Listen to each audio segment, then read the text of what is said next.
Hey guys, it's Tori. I'm back with less hair and honestly, less hope. Because what even is 2020? We are still in the middle of a pandemic.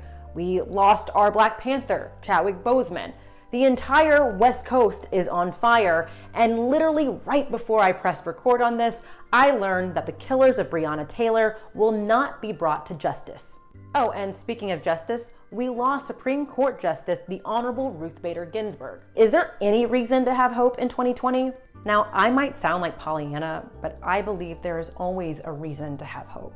And we can see that in the history and life of the notorious RBG. Born in Brooklyn in 1933, Joan Ruth Bader was encouraged to pursue her education by her mother. That encouragement led her to excel in high school and then at Cornell University. While at Cornell, Ruth met a charming young sophomore named Martin Ginsburg.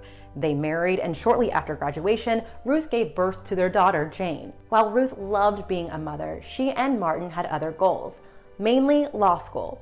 They both enrolled at Harvard Law, with Ruth being one of 5 women in a class of 550 men. While in law school, Martin was diagnosed with cancer. Ruth, being the force that she was, didn't give up her studies. Instead, she went to school for the both of them, taking notes for her husband and herself, and then coming home, taking care of him and the baby. I know they say women are multitaskers, but damn. Thankfully, Martin recovered, and Ruth finished law school at Columbia, where she graduated top of her class. But not a single New York law firm would hire her. Why? Well, she says it herself. She had 3 strikes. She was a woman, she was Jewish, and she was a mom. But that didn't deter her love for the law. She became a professor, teaching at her alma mater, Columbia Law School.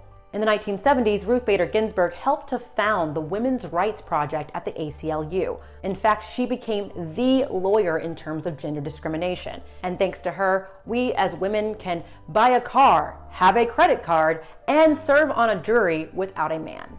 In 1980, Ginsburg was appointed to the U.S. Court of Appeals by President Carter. Known for being a moderate and cautious judge, she drew the attention of President Bill Clinton, who in June of 1993 appointed her to the U.S. Supreme Court, making her only the second woman and the first Jewish woman to be appointed to the highest court in the land. Over time, the Supreme Court became more conservative, which meant that Ginsburg started to become more liberal, always speaking up for civil rights.